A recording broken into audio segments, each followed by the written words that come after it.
भूगोल की ऑनलाइन कक्षा में हम अध्ययन करेंगे ग्रामीण और नगरीय अधिवासियों की समस्याओं के बारे में। तो इसमें पाठ में दोनों की तुलनात्मक अध्ययन जो परीक्षा की दृष्टि से बहुत ही महत्वपूर्ण है उसका हम अध्ययन करेंगे। अधिकांश देखा जाता है कि ग्रामीण या शहरी दोनों में से एक की समस्याओं के बारे में पूछा जाता है। तो आज हम अध्ययन करेंगे दोनों का। पहले ग्रामीण का अध्ययन करेंगे, उसके बाद शहरी जो अधिवास है, लोगों के द्वारा आवास बनाए गए हैं, उनकी कौन कौन सी समस्याएं हैं उनको हमें आज इस पाठ में अध्ययन करेंगे। सबसे पहले है ग्रामीण अधिवासों की समस्याएं, यानी गांवों के अंदर समस्याएं कौन कौन सी है।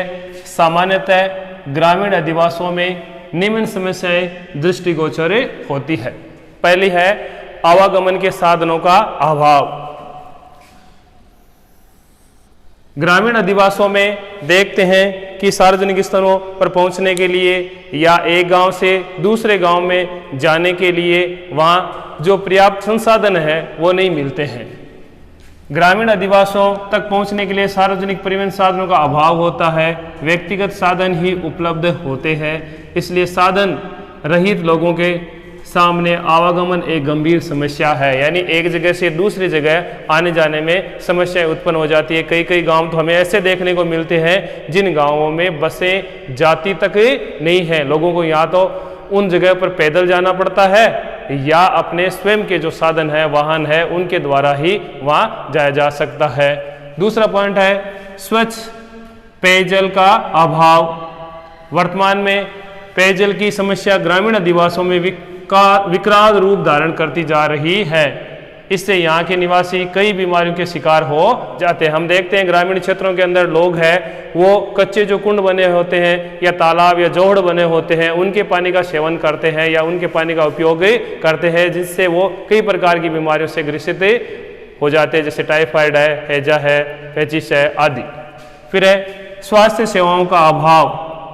ग्रामीण क्षेत्रों के अंदर बड़े बड़े जो स्वास्थ्य सेवाएं हैं वो उपलब्ध नहीं होती है, जिसकी वजह से अगर रात को किसी प्रकार की कोई परेशानी हो जाए या अचानक कोई बीमारी उस पर, जैसे हार्ट अटैक जैसी बीमारी का आक्रमण हो जाए, घात हो जाए, तो सुविधाएं उपलब्ध नहीं होती है। तो स्वास्थ्य सेवाओं में देखते हैं यहाँ के निवासियों को छोटी छोटी स्वास्थ्य सेवाओं के लिए समीपवर्ती नगर में जाना पड़ता है। आवागमन के साधनों के अभाव में समय समय पर उपचार नहीं मिलने के कारण मरीज की मृत्यु तक हो जाती है।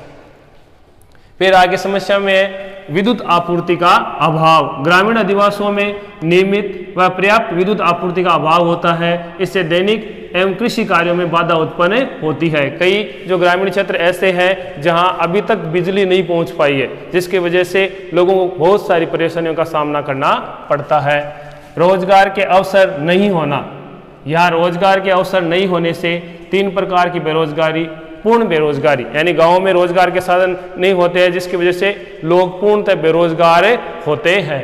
फिर दूसरी है छिपी बेरोजगारी और तीसरी है मौसमी बेरोजगारी। तो छिपी बेरोजगारी ऐसी है कि जैसे मान लो परिवार का मुखिया एक आदमी काम करता है, बाकी जो उसके पीछे के जो लोग हैं या उस पर आश्रित लोग हैं वो उसके द्वारा कमाए गए पैसों से ही खाना खाते हैं, जिसकी वजह से काम सिर्फ एक व्यक्ति करता है और बाकी की जो बेरोजगारी है वो सामने प्रकट नहीं होती। इसको हम छिपी बेरोजगारी कहते हैं।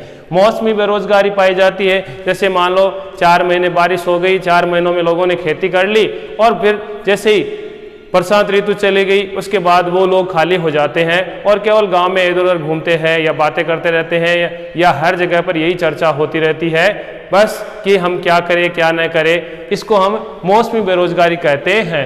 युवा शक्ति रोजगार की तलाश में नगरों की ओर पलायन कर मजदूरी के कारण नरकीय जीवन व्यतीत करते हैं। बहुत सारे युवा हैं जो शहरों में चले जाते हैं लेकिन पर्याप्त साधन उन्हें उपलब्ध नहीं होते, जिसकी वजह से उन्हें रेल ट्रैकों के पास झुग्गी झोंपड़ियों में अपना निवास स्थान बनाकर रहना पड़ता है, जो जहां उनका जीवन है वो नरक में हो जाता है।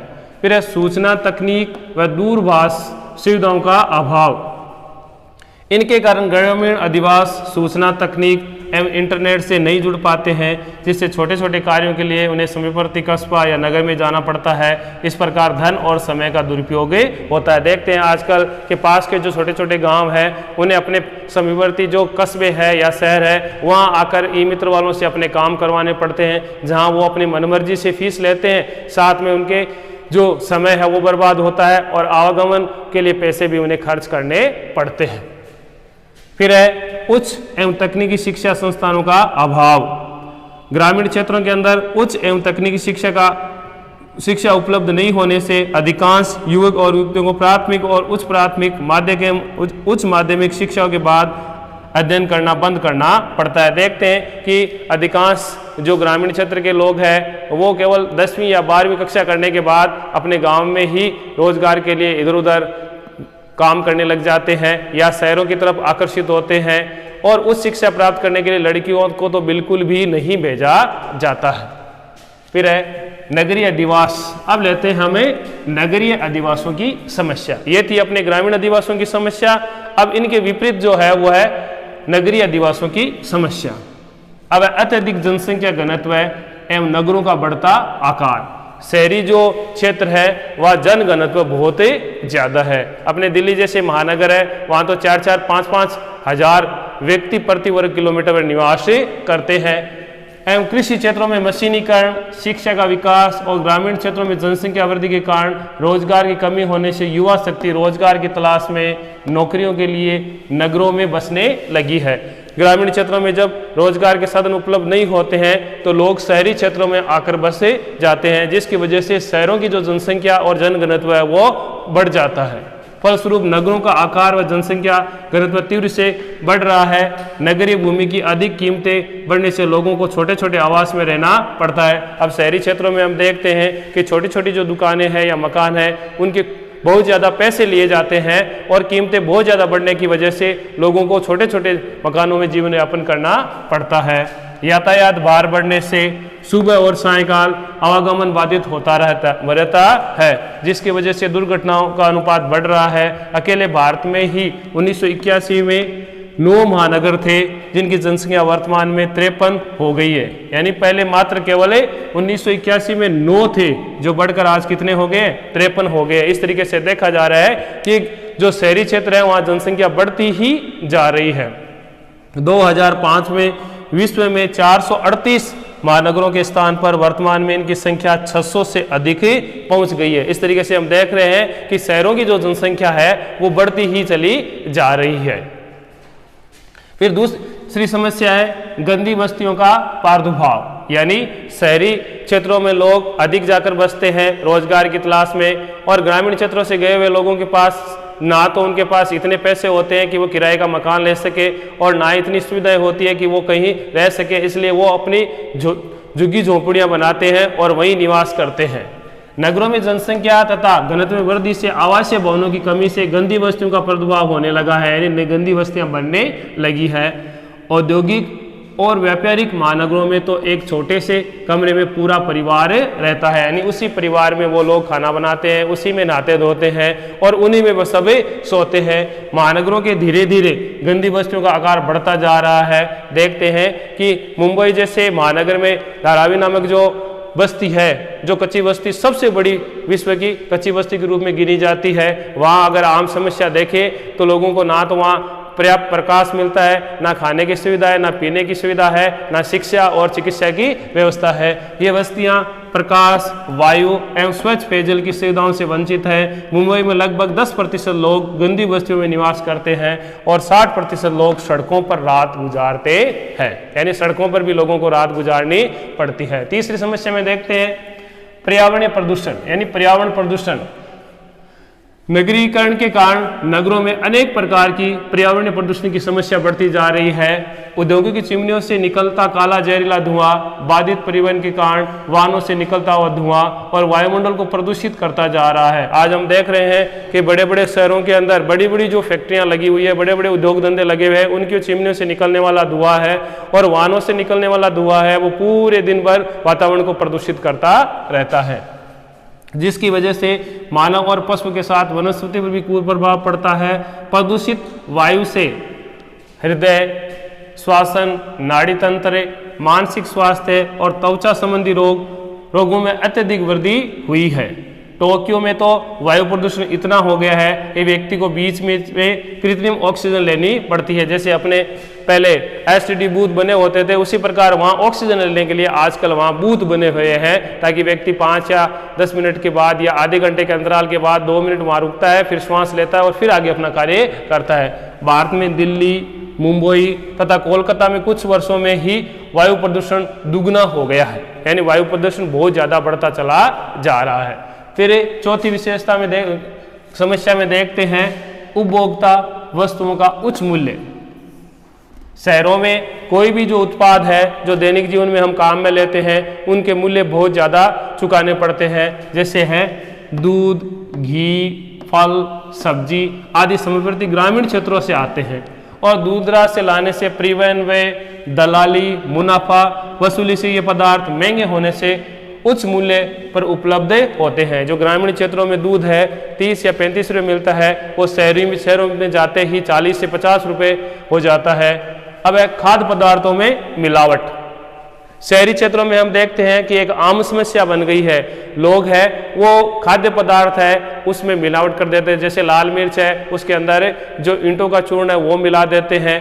जो अपना अन्य जो उत्पाद है जैसे चावल है, दाल है, उनके अंदर कंक्रीट या कुछ छोटे छोटे ऐसे पदार्थ डाल देते हैं जो उनके जैसे ही दिखने वाले होते हैं।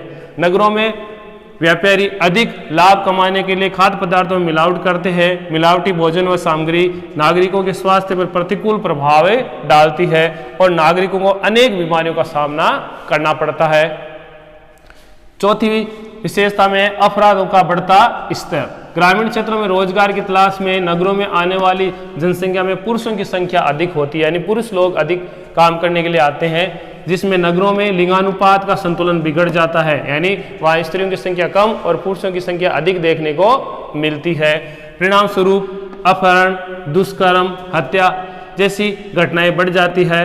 पर्याप्त मजदूरी नहीं मिलने या शीघ्र धनवान बनने के लालच में युवा वर्ग समाज कंटकों के चक्कर में आकर थोड़े रुपयों की खातिर अपराध करने में लग जाते हैं। यानी ग्रामीण क्षेत्र से गया हुआ युवा है वो अधिक पैसे कमाने के चक्कर में इन जैसे जो समाज कंटक लोग हैं इनके चक्कर में पड़ जाता है और अपराध में वो संलग्न हो जाता है। जैसे अपहरण, जेब काटने, चोरी, बैंक लूटने, हत्या जैसी घटनाएं समाचार पत्रों और दूरदर्शन के माध्यम से आए दिन सुनने को मिलती है। पुलिस और प्रशासन के लगातार चौकन्ना रहने पर भी अपराधों की संख्या दिन प्रतिदिन बढ़ती जा रही है। फिर आगे है इसकी समस्या तीव्र सामाजिक आर्थिक विषमता एवं सामाजिक असहयोग। नगरों में मकानों और संसाधनों की उपलब्धता में अंतर होने से सामाजिक आर्थिक विषमता दृष्टिगोचर होती है। व्यक्तिगत स्वार्थ से प्रेरित होने के कारण सामाजिक सहयोग का अभाव पाया जाता है, यानी लोगों में आपसी मेल मिलाप या एक दूसरे की सेवा करने का भाव नहीं होता है। महानगरों में एक तरफ तो गंगजमुई विशाल वातानुकूलित इमारतें दिखाई देती है, एक तरफ तो बड़े बड़े मकान हैं जिनमें एशियां लगी हुई है, लोग ऐशो आराम का जीवन जीते हैं, जबकि दूसरी तरफ झुग्गी झोपड़ियों में लोग अपने जीवन यापन के साधन ही उपलब्ध नहीं करा पाते हैं। दूसरी ओर फुटपाथ में खुले आसमान के नीचे जीवन का संघर्ष करते हुए लोग दिखाई देते हैं। फिर है 8वीं समस्या स्वास्थ्य एवं चिकित्सा सुविधाओं की कमी।